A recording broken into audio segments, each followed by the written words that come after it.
प्यारे दोस्तों,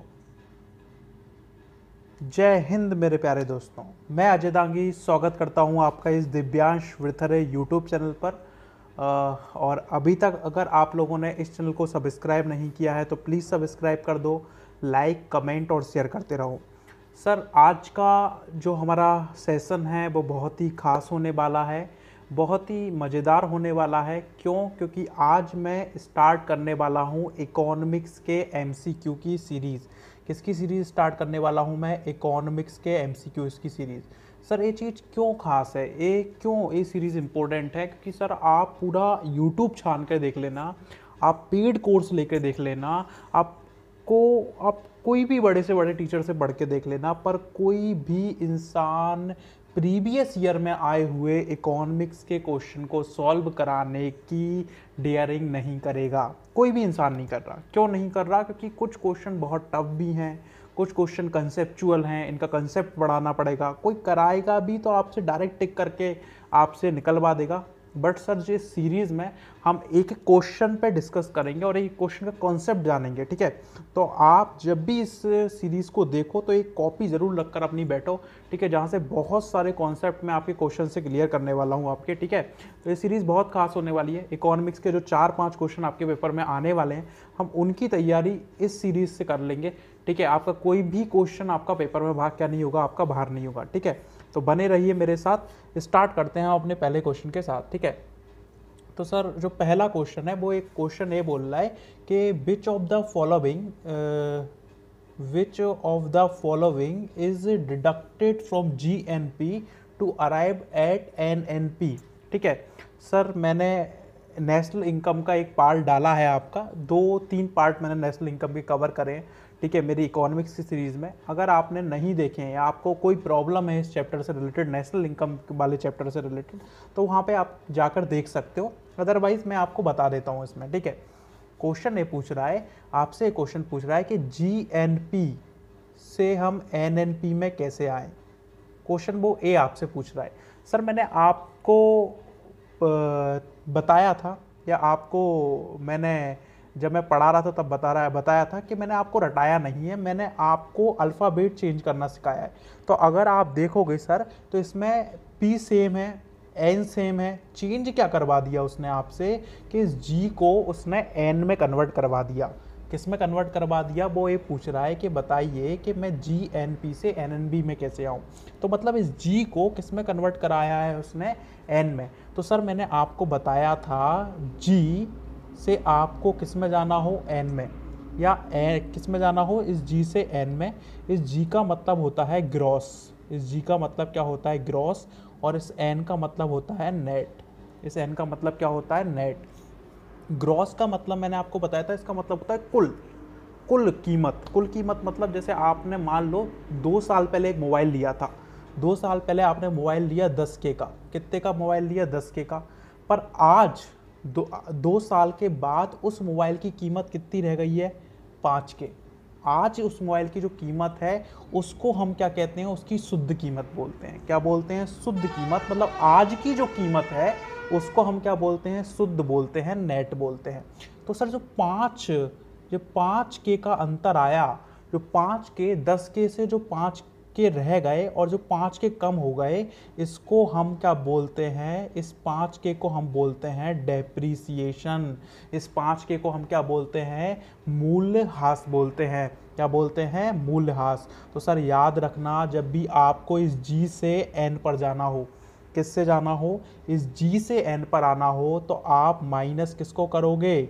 डी को कर दोगे। किसको माइनस कर दोगे? डी को। तो सर, आंसर क्या हो जाएगा? किसको माइनस करते हैं? डेप्रीसिएशन को माइनस करते हैं। किसको माइनस करते हैं? डेप्रीसिएशन को। क्लियर है ये चीज़? नेक्स्ट क्वेश्चन की तरफ मैं आता हूँ। नेक्स्ट क्वेश्चन है the total value of goods and services produce in a country during a given period is. Question ये पूछ रहा है कि एक साल में वस्तुओं और सेवाओं का जो उत्पादन होता है एक देश में, उसको हम क्या बोलते हैं? तो मैंने आपको बताया, इसको हम क्या बोलते हैं? नेशनल इनकम बोलते हैं। क्या बोलते हैं? National income. जो वस्तुओं और सेवाओं का एक साल के अंदर जो उत्पादन होता है किसी भी देश में, उसको क्या बोला जाता है? नेशनल इनकम बोला जाता है, ठीक है? तो आंसर क्या हो जाएगा आपका, नेशनल इनकम हो जाएगा। क्लियर है ये चीज। सेकंड, नेक्स्ट क्वेश्चन पे आते हैं। नेक्स्ट क्वेश्चन ये है आपका, an individual actual standard of living can be assessed by. बहुत ही इंपॉर्टेंट क्वेश्चन है सर। क्वेश्चन ये कह रहा है कि एक व्यक्ति का standard of living, standard of living का मतलब है रहन सहन का स्तर, किस एक चीज़ से मापा जाता है। तो आपको भी पता है सर, आपको मैं बताता हूँ कि सर आपका सोशल स्टेटस, ध्यान रखना, आपका सोशल स्टेटस जो है ना सर, वो आपका इकोनॉमिक स्टेटस से नापा जाता है। आपका सोशल स्टेटस किससे मापा जाता है, इकोनॉमिक स्टेटस से मापा जाता है। ठीक है, इकोनॉमिक स्टेटस का मतलब क्या है सर, कि आप कितना पैसा कमाते हो, आप क्या करते हो, कितना पैसा कमाते हो, इसको हम क्या बोलते हैं, इकोनॉमिक स्टेटस बोलते हैं। अब कितना पैसा कमाते हो, ये चीज़ क्या है, आपकी पर कैपिटा इनकम है। जितना पैसा आप कमाते हो, एक इंडिविजुअल जितना पैसा कमाता है, उसको हम क्या बोलते हैं, पर कैपिटा इनकम। तभी बोला जाता है सर, पर कैपिटा इनकम जो है वो क्या बताती है, स्टैंडर्ड ऑफ लिविंग बताती है। क्या बताती है, स्टैंडर्ड ऑफ लिविंग। ठीक है, तो आंसर क्या हो जाएगा, पर कैपिटा इनकम हो जाएगा। क्या आंसर हो जाएगा, पर कैपिटा इनकम। पर कैपिटा इनकम को हम निकालते कैसे हैं, हो सकता है आपके पेपर में ये पूछ ले। तो आपकी जो टोटल आय है, आपके पूरे देश की आय है, मान लीजिए नेशनल इनकम क्या है, आपके पूरे इंडिया की इनकम है। इस पूरे इंडिया की इनकम में आप पॉपुलेशन से क्या कर दो, डिवाइड कर दो। पॉपुलेशन से क्या कर दो, डिवाइड। तो जो आपके पास रिजल्ट आएगा वो क्या होगा, आपका पीसी होगा। क्या होगा, आपका पर कैपिटा इनकम होगा। ठीक है, बहुत सिंपल है। जैसे मान लो पूरे देश की इनकम कितनी है, 100, और इस पूरे देश में लोग कितने रहते हैं, 10, तो पर कैपिटा कितनी निकल कर आ जाएगी, 10। के मतलब इस देश में रहने वाले लोगों की इनकम कितनी है, 10 रुपए है। ठीक है, ये पर कैपिटा इनकम से हम क्या मापते हैं, ये पर कैपिटा इनकम से हम एक इंसान का क्या मापते हैं, आपका वेलफेयर या आपका इसका स्टैंडर्ड ऑफ लिविंग को क्या कर सकते हैं, आपका माप सकते हैं। क्लियर है ये चीज़ याद रखना सर, वेरी इंपॉर्टेंट है कि your social status depend on your economic status. तो आपकी ज़िंदगी में कुछ हो या ना हो, पर अपना इकोनॉमिक स्टेटस जरूर बढ़ा के रखना। इससे आपका सोशल स्टेटस क्या होगा, आपका डिफाइन होगा। ठीक है, कि लोग आते हैं ना, क्या बोलते हैं कि क्या करते हो, ठीक है, वो आपसे क्या करते हो इसलिए पूछते हैं क्योंकि ये डिटरमाइन करेगा कि आपसे उन्हें क्या कैसा बिहेवियर करना है।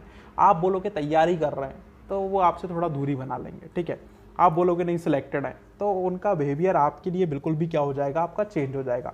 तो ध्यान रखना, your economic status, your social status depend on your economic status. ठीक है, नेक्स्ट क्वेश्चन पे आता हूँ मैं। नेक्स्ट क्वेश्चन है राइजिंग, आपके स्टेनोग्राफर के एग्जाम में ही आया है यह क्वेश्चन। नेक्स्ट क्वेश्चन है, rising per capita income will indicate a better welfare if it is accompanied by. Question ये बोल रहा है, मैं आपको समझा देता हूं कि अगर पर कैपिटा प्रति व्यक्ति आय बढ़ रही है, अगर प्रति व्यक्ति आय बढ़ रही है तो एक कल्याण को क्या करेगी, दर्शाएगी। ऐसा कब होगा, समझ रहा है इस क्वेश्चन को। क्वेश्चन ये बोल रहा है कि अगर प्रति व्यक्ति आय बढ़ती है तो एक कल्याण, मतलब इसके संग क्या बढ़ना चाहिए, आपका वेलफेयर भी होना चाहिए। मतलब पर कैपिटा इनकम हो रही है, लोगों की आय बढ़ रही है, और इसके साथ साथ क्या होना चाहिए, वेलफेयर होना चाहिए। पर ये होगा कब, कब होगा? तो आपको 4 ऑप्शन दिए। पहला ऑप्शन दिया है कि unchange income of distribution overall, change income distribution in favour of rich, change income distribution in favour of poor. अब इनकम डिस्ट्रीब्यूशन को समझ लो सर। इनकम डिस्ट्रीब्यूशन का मतलब है कि यार एक इंसान, मान लो एक इंसान कितने रुपए लेके बैठा है, 100 रुपए लेके बैठा है। 10 इंसान कितने रुपए लेके बैठे हैं, 10 रुपए लेके बैठे हैं। तो इसमें से कुछ पैसा मैं किसको दे दूं, इनको दे दूं। इसमें से इसका जो एक इंसान के पास 100 रुपए हैं, इसमें से कुछ पैसा निकाल के मैं किसको बांट दूं, ये 10 लोगों को बांट दूं। 50 रुपये या जो भी पैसा है मैं किसको बांट दूं, इन लोगों को मैं बांट दूं। तो इसको बोलते हैं इनकम डिस्ट्रीब्यूशन। इसको हम क्या बोलते हैं, इनकम डिस्ट्रीब्यूशन। अब सर कल्याण कब होगा, कल्याण कब होगा, जब जो इनकम डिस्ट्रीब्यूशन है, जो आपका क्या बोलते हैं, इनकम का डिस्ट्रीब्यूशन है, वो किनके हक में होगा, जो गरीब लोग हैं, जो बहुत कम पैसा कमा रहे हैं, अगर इनके हक में मैं ये पैसे को बांटूंगा तभी तो कल्याण होगा। अगर मैं उल्टा कर दूं कि इनका भी पैसा किसको, एक ही व्यक्ति को दे दूं, तो कल्याण होगा, नहीं होगा। तो आंसर क्या हो जाएगा sir, changed income distribution in favour of poor, किसके बीच में, कि इनकम का जो डिस्ट्रीब्यूशन होना चाहिए वो किसके फेवर में होना चाहिए, पुअर के फेवर में होना चाहिए, तभी आपका क्या हो सकता है, कल्याण हो सकता है। सर तो आप तो ये चीज़ पकड़ लो, जब भी वेलफेयर की बात होगी ना, जब भी वेलफेयर की बात होगी तब गरीबों की बात होगी, किसकी बात होगी, आपकी पुअर की बात होगी, ठीक है। तो आप इसको पकड़ के चलो, आपका आंसर गलत नहीं होगा, ठीक है। नेक्स्ट चीज पे आते हैं हम। नेक्स्ट क्वेश्चन कह रहा है कि इनमें से बताइए कौन सा एक नेशनल इनकम को अकाउंट करने का मेथड नहीं है, मतलब नेशनल इनकम को, राष्ट्रीय आय को मापने का इनमें से कौन सा एक मेथड नहीं है, ठीक है। आपसे क्वेश्चन पूछ रहा है तो मैं आपको बता देता हूँ सर, 3 मेथड हैं, 3 क्या है आपके पास मेथड है राष्ट्रीय इनकम को, नेशनल इनकम को क्या करने के लिए, आपका काउंट करने के लिए 3 मेथड हैं। कौन कौन से मेथड हैं, तो याद रखना, इनकम मेथड है, ठीक है, प्रोडक्शन मेथड है और एक्सपेंडिचर मेथड है। 3 मेथड है, कौन कौन से, इनकम मेथड, प्रोडक्शन मेथड और आपका एक्सपेंडिचर मेथड। अब कई सारे लोग भूल जाते हैं इसको भी, तो मैं आपको बता देता हूँ। सर पहला आप याद रखो प्रोडक्शन, प्रोडक्शन का मतलब होता है कमाना, प्रोडक्शन का मतलब क्या है, सॉरी, उत्पादन करना, प्रोडक्शन का मतलब क्या है, उत्पादन करना। इसको मैं ऐसे याद करता हूं, काम करना, क्या करना, काम। अगर आप काम करोगे तो आपको क्या मिलेगा, पैसा। तो नेक्स्ट मेथड क्या आता है आपका, इनकम मेथड आता है। कौन सा मेथड आता है आपका, इनकम मेथड। और अगर आपके पास, पहले आप काम करोगे मतलब आप प्रोडक्शन करोगे तो आपको क्या मिलेगा, पैसा। सेकंड मेथड कौन सा आएगा, इनकम मेथड। जब आपको पैसा मिलेगा तो आप क्या करोगे, पैसे को खर्च करोगे। तो नेक्स्ट मेथड कौन सा आएगा आपका, एक्सपेंडिचर मेथड आएगा। तो इनकम को क्या करने के लिए, काउंट करने के लिए आपके पास 3 मेथड हैं। कौन कौन से, प्रोडक्शन मेथड, इनकम मेथड और आपका एक्सपेंडिचर मेथड। याद रखना सर, एग्रीकल्चर में जो मेथड यूज होता है, कहाँ पर, एग्रीकल्चर में, कृषि में जिस एक मेथड को हम यूज़ करते हैं वो है आपका प्रोडक्शन मेथड। कौन सा मेथड है, प्रोडक्शन मेथड, क्योंकि वहाँ पर हम इनकम को कैलकुलेट नहीं कर सकते। एक किसान है, एक किसान अब वो पूरे काम खुद ही करता है, खेत में वो पूरे काम खुद ही कर रहा है, तो वो खुद थोड़ी अपने आप को सैलरी देगा, ठीक है। तो आप यहाँ पर इनकम मेथड को नहीं लगा सकते, तो वहाँ पर हम कौन सा मेथड यूज़ करते हैं, प्रोडक्शन मेथड यूज़ करते हैं। ABSSC ने एक बार क्वेश्चन पूछ लिया था कि बताइए एग्रीकल्चर में एक कौन सा मेथड यूज़ करा जाता है, तो कौन सा मेथड यूज़ करा जाता है आपका प्रोडक्शन मेथड, ठीक है। नेक्स्ट क्वेश्चन पे आता हूँ मैं आपका। नेक्स्ट क्वेश्चन है आपका, national income estimates in India are prepared by. Question ये पूछ रहा है कि नेशनल इनकम के जो आंकड़े हैं भारत में वो किसके द्वारा प्रिपेयर किए जाते हैं। तो सर आंसर है CSO। आंसर क्या है आपका, CSO। इसको लिख लेना, जो क्या है आपका 2 मई 1951 1951 को बना था। कब बना था आपका, 2 मई 1951 को बना था। CSO, सेंट्रल स्टैटिस्टिकल ऑर्गेनाइजेशन, इसके द्वारा नेशनल इनकम के आंकड़े क्या करे जाते हैं, आपके बनाए जाते हैं।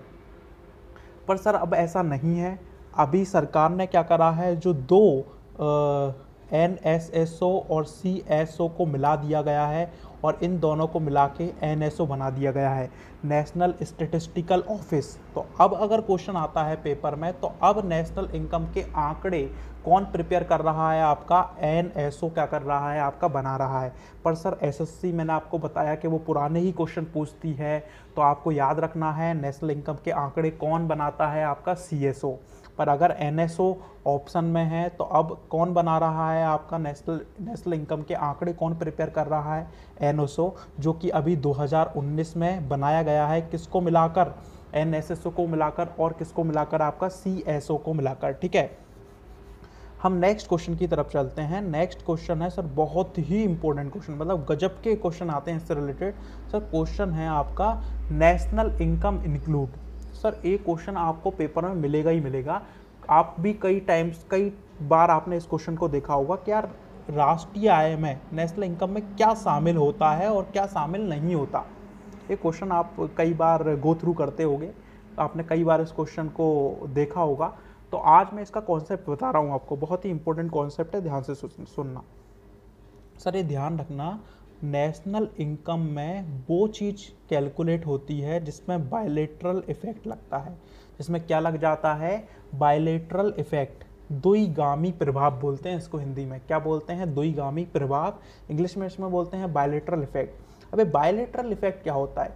बायलेटरल इफेक्ट का मतलब है कि कोई काम अगर आपने किया है तो उसके बदले आपको पैसे मिलने चाहिए।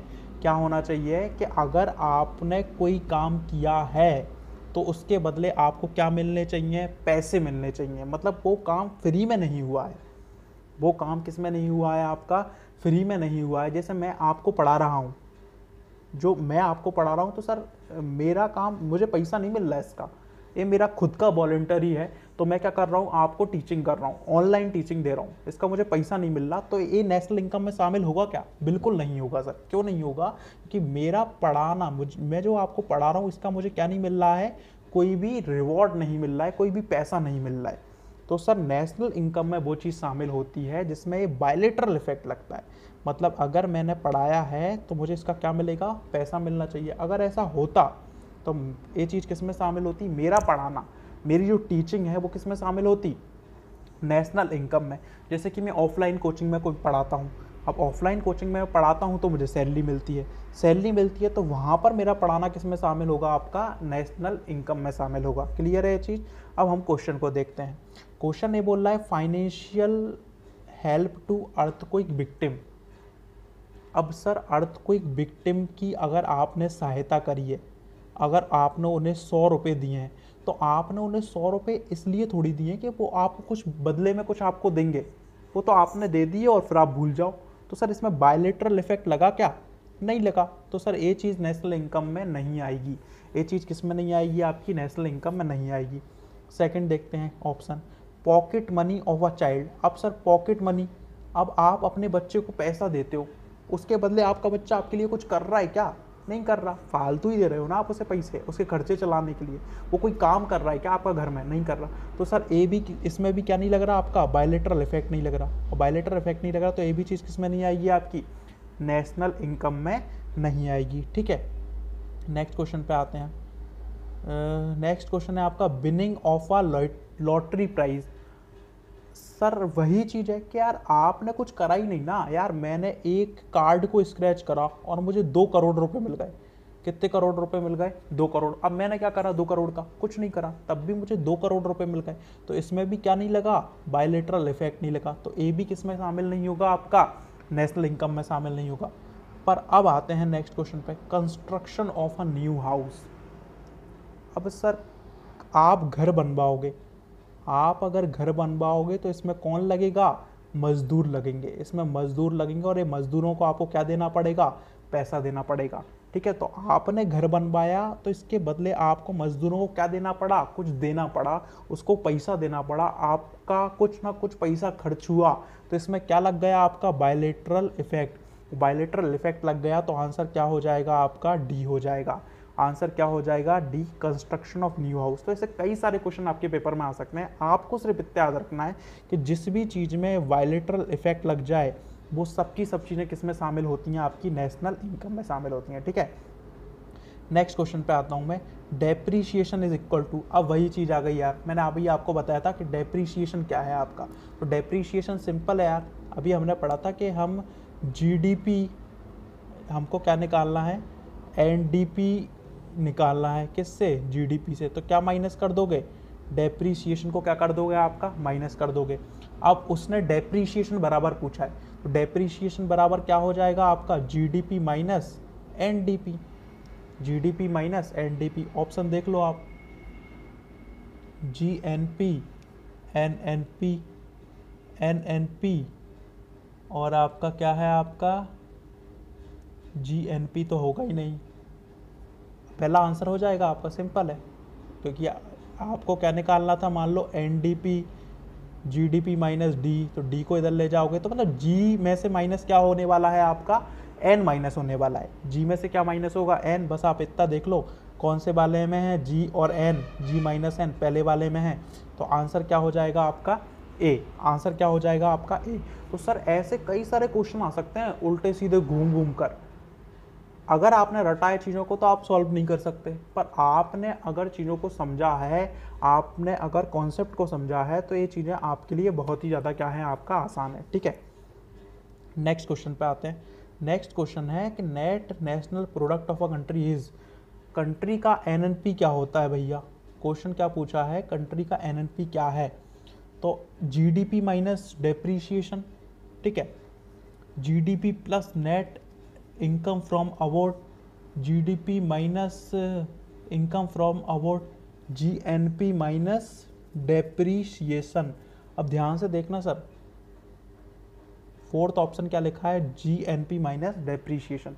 तो अब देखो वही चीज आ गई कि उसने जी से फिर दोबारा से क्या निकलवा लिया आपसे, एन, और ऑप्शन क्या दिया है आपका, जीएनपी माइनस क्या है आपका, डी। तो आंसर क्या हो जाएगा आपका, फोर्थ वाला। सेम क्वेश्चन है, एनएनपी बराबर क्या होगा आपका, जीएनपी माइनस डी। ठीक है, बहुत ही इंपॉर्टेंट क्वेश्चन है, क्वेश्चन कई सारे आएंगे पर आपको देखने पड़ेंगे। ठीक है, तो आंसर क्या हो जाएगा आपका 4। नेक्स्ट क्वेश्चन पे आता हूँ कि पर्सनल डिस्पोजल इनकम क्या है, पीडीआई क्या है? सर बड़ा ही इंपॉर्टेंट क्वेश्चन है, इसको एक कॉपी में लिख लेना आप। ठीक है, कि पीडीआई क्या है मैं आपको बताता हूँ। पहले बात करें हम पर्सनल इनकम क्या है। पर्सनल इनकम क्या है, तो इसका फॉर्मूला आप लिख लो सर। पर्सनल इनकम क्या है, पर्सनल इनकम है प्राइवेट इनकम। अभी प्राइवेट इनकम को मैं डिफाइन नहीं कर रहा हूँ कि ये बहुत बड़ा कॉन्सेप्ट है, आपको आपके लिए और पेपर में आना भी नहीं है, तो मैं इसको डिफाइन नहीं कर रहा हूँ, आप इसको रट्टा मार के रख लो। पर्सनल इनकम बराबर क्या है आपका, प्राइवेट इनकम है, ठीक है, माइनस कॉरपोरेट टैक्स। माइनस क्या है आपका, कॉरपोरेट टैक्स है, और माइनस क्या है आपकी सेविंग है। ध्यान रखना, पर्सनल इनकम क्या है, private income minus corporate tax minus saving. इस सेविंग को हम अनडिस्ट्रीब्यूटेड प्रॉफिट भी लिखते हैं। इस सेविंग को हम क्या लिखते हैं, अनडिस्ट्रीब्यूटेड प्रॉफिट भी लिखते हैं। मैं आपको समझा देता हूँ सर। पर्सनल इनकम वो इनकम है जो हम लोगों को मिलती है। पर्सनल इनकम क्या है, ऐसी इनकम है जो लोगों को मिलती है। अब एक कंपनी है, अब एक क्या है, कंपनी है। एक कंपनी की जो इनकम होती है उसको हम क्या बोलते हैं, प्राइवेट इनकम बोलते हैं। क्या बोलते हैं, प्राइवेट इनकम। तो सर वो आपको पैसा कब देगी? मान लो एक कंपनी की इनकम हुई 100 रुपये। अब वो आपको पैसा कब देगी, जब वो सरकार को टैक्स दे देगी। और सरकार को एक कंपनी टैक्स देती है, उसको मैं क्या बोलता हूँ, कॉर्पोरेट टैक्स। तो मान लो उसने कितने रुपए टैक्स दिए, 20 रुपये टैक्स दिए। अब सर एक कंपनी पूरा पैसा अपने एम्प्लॉयज़ में नहीं बांट देती, वो कुछ पैसे को सेव करके भी रखती है। वो कुछ पैसे को सेव करके रखती है जिससे वो आगे जाके कुछ चीज़ें खरीद सके, ठीक है, कुछ टेक्नोलॉजी को इन्हांस कर सके। तो वो कुछ सेविंग भी करती है। तो जैसे मान लो 20 रुपये उसने सेविंग कर ली, तो जो पैसा बचा 60 रुपये, अब वो अपने एम्प्लॉयज़ को क्या करेगी, बांटेगी। तो वो 60 रुपये अब आपको मिलने वाला है, और इसी 60 रुपये को हम क्या बोलते हैं, पर्सनल इनकम बोलते हैं। पर्सनल इनकम जो हम लोगों को मिलता है। तो पर्सनल इनकम समझ में आ गया आपको। पीआई क्या है आपका, पीआई है private income minus corporate tax minus saving, ठीक है, ये पीआई है। अब क्वेश्चन पूछ रहा है कि पीडीआई क्या है। अब सर ये बताओ आप कि आपको जितना पैसा मिलता है, जैसे मान लो मुझे कितना पैसा मिला, 100 रुपये मिले, मुझे कितने रुपए मिले, 100। ये क्या है, मेरी पीआई है, ये क्या है, मेरी पर्सनल इनकम। तो जो मुझे 100 रुपये मिले, मैं क्या उनको पूरा खर्च कर दूंगा? नहीं करूंगा। क्यों नहीं करूंगा? क्योंकि इसके बाद मुझे सरकार को टैक्स देना पड़ेगा। इसके बाद मुझे सरकार को टैक्स देना पड़ेगा। उस टैक्स को हम क्या बोलते हैं, इनकम टैक्स बोलते हैं। क्या बोलते हैं, इनकम टैक्स, जो डायरेक्ट टैक्स है। क्या है, डायरेक्ट टैक्स। तो मान लो मैं सरकार को कितना रुपए डायरेक्ट टैक्स देता हूँ, इनकम टैक्स देता हूँ 20 रुपये। तो अब जो मेरे पास पैसे बचे 80, इसको मैं क्या कर सकता हूँ, खर्च कर सकता हूँ। इसको मैं क्या कर सकता हूँ, कहीं पर भी जहाँ पर भी मेरा मन आएगा उसको मैं खर्च कर सकता हूँ। तो सर आप ध्यान रखना, डिस्पोजल का मतलब क्या होता है, आप इसको पकड़ो।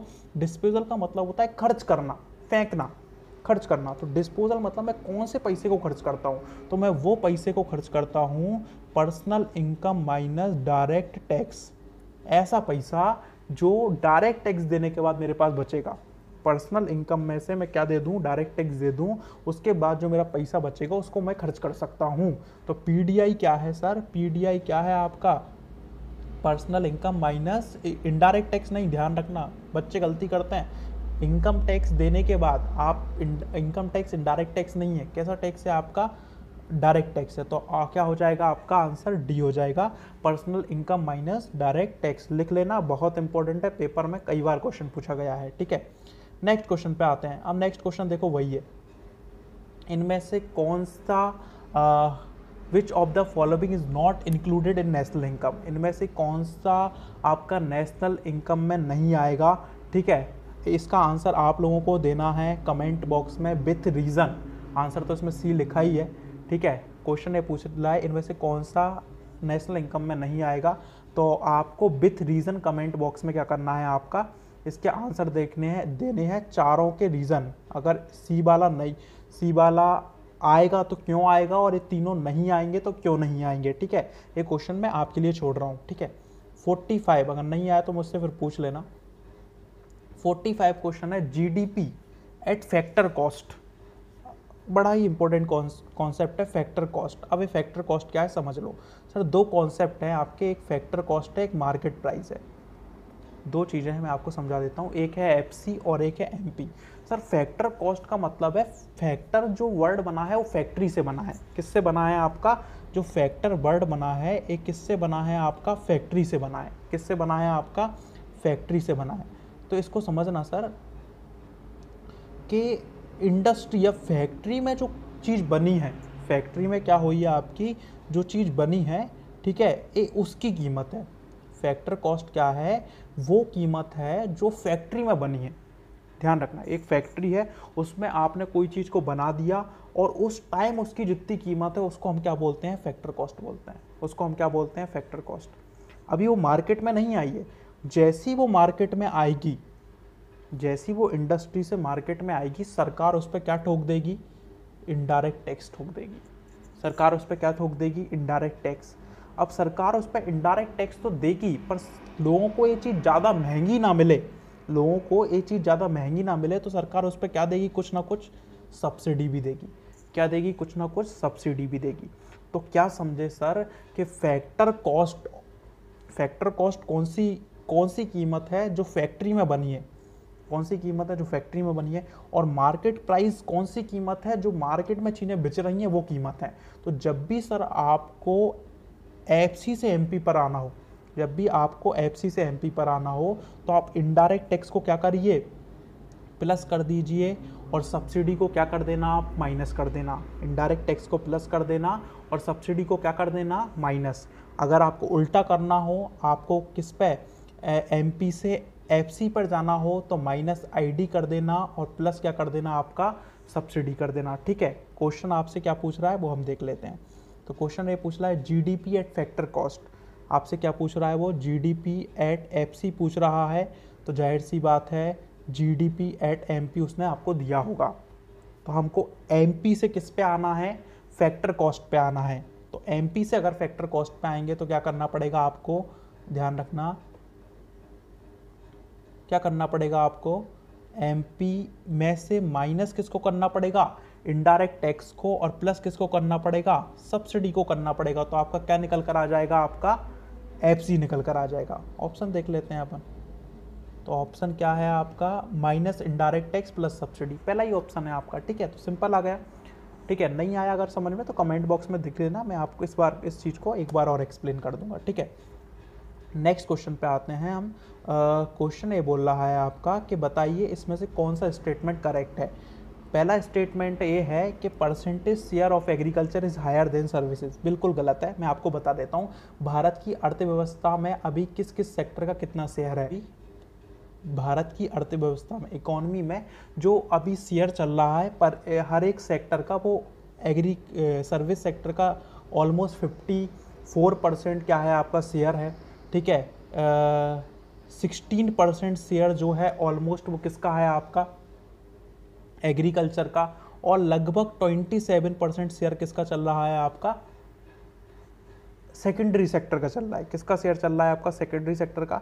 तो आपको पता ही दिख ही रहा होगा कि इन दोनों के शेयर से भी ज़्यादा अकेला किसका शेयर है आपके इकॉनमी में, आपका सर्विस सेक्टर का। तो आंसर क्या हो जाएगा आपका, आंसर हो जाएगा percentage share of service is higher than agriculture and industries put together. Answer क्या हो जाएगा आपका, डी आंसर हो जाएगा। क्लियर है ये चीज़, समझ में आ गया आपको।